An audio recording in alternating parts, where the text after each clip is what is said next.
ariko twarababariye, twihanganiye n'ibidashoboka, n'ibikomere tubana nabyo, kuko n'amateka yacu.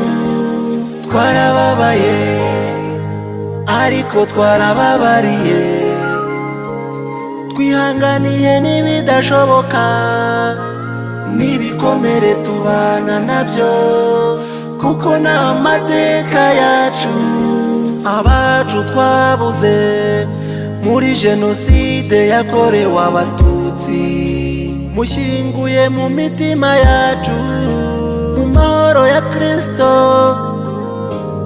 Cyagihe twahanaga yahinduwe amahano,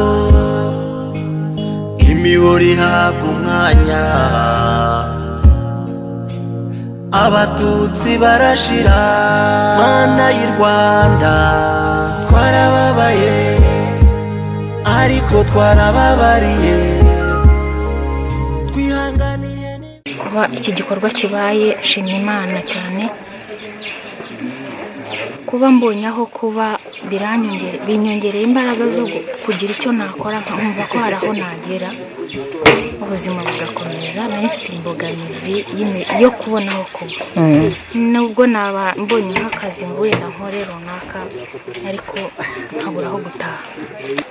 Shimira by'umwihariko IPRC Ngoma uburyo idahwema kugaragaza ko yifatanyije n'abacitse ku icumu, ibashakira icumbi by'umwihariko.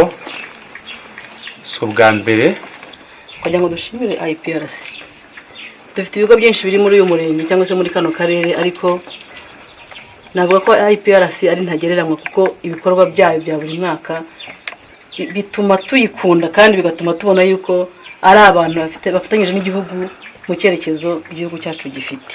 Nta byinshi navuga usibye gushimira abagize uruhare bose, baba abakozi bitanze bwa mu buryo bw'umuganda no mu buryo bw'amafaranga, baba abanyeshuri twafatanyije, baba abaturage by'umwihariko executive w'umurenge wa Kibungo, kuba twarafatanyije kugira ngo tubashe kugera kuri kino gikorwa.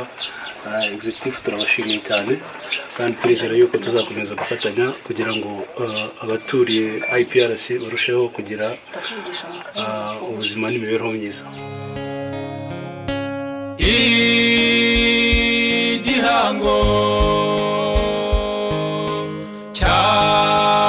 cy'amaraso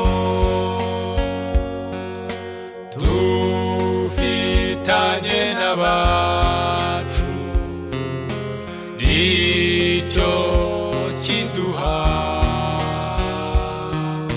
inshingano ikomeye yo kubaho.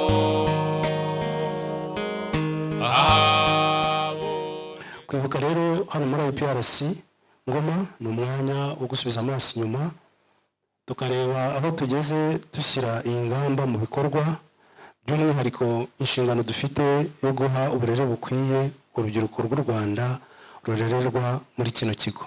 Urubyiruko navuze ko rurenga 70% by'abatuye iki gihugu. Amizero n'ibyiringiro by'uru Rwanda biri mu maboko yanyu.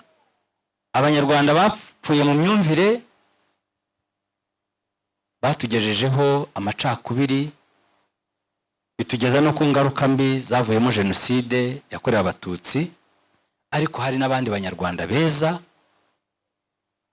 mu buke bwabo, ariko beza bashoboye gukora uko bashoboye kose bahagarika jenoside. Ndetse na n'uyu munsi ubu twicaye hano, nuko dufite umutekano, nuko dufite amahoro, nuko dufite ubuyobozi budushishikariza kunga ubumwe. Aha nashimira ingabo zari za RPF ko zakoresheje imbaraga zifite zikaturokora, zikongera kuduha igihugu.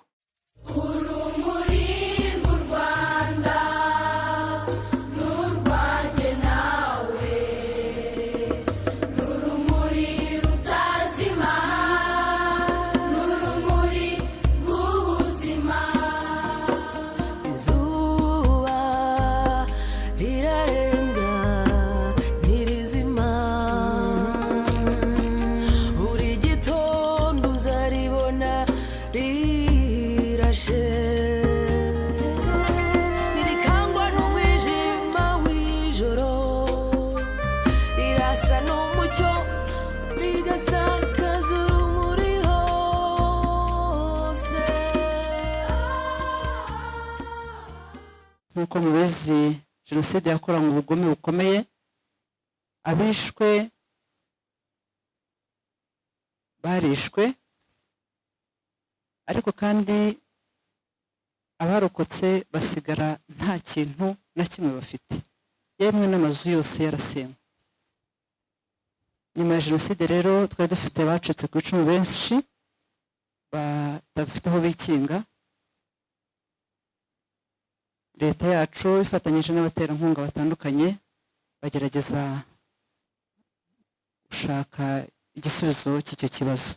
ni muri urwo rwego ibuka mpagarariye muri aka kanya dushima cyane ubuyobozi bwa IPRC Ngoma kubwo guhangana n'izo ngaruka bashakira abacitse ku icumu icumbi.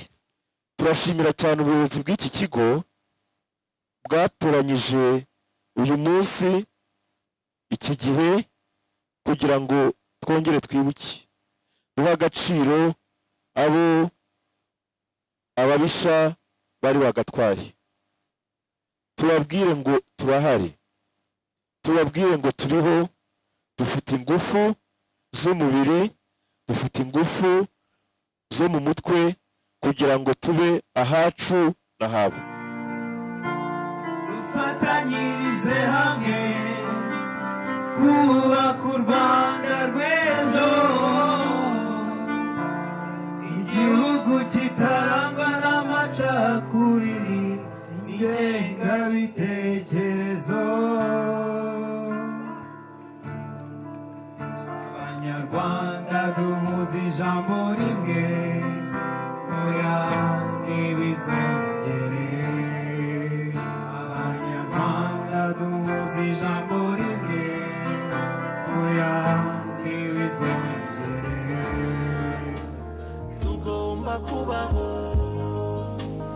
abatutsi biciwe mu nsengero n'amateka yacu, abatutsi batawe mu misarani n'amateka yacu, abatutsi batawe mu nzuzi n'amateka yacu, abatutsi biciwe mu mashuri n'amateka yacu, abatutsi biciwe mu masitade n'amateka yacu, bishe abana n'abagore n'amateka yacu, bishe abasore n'inkumi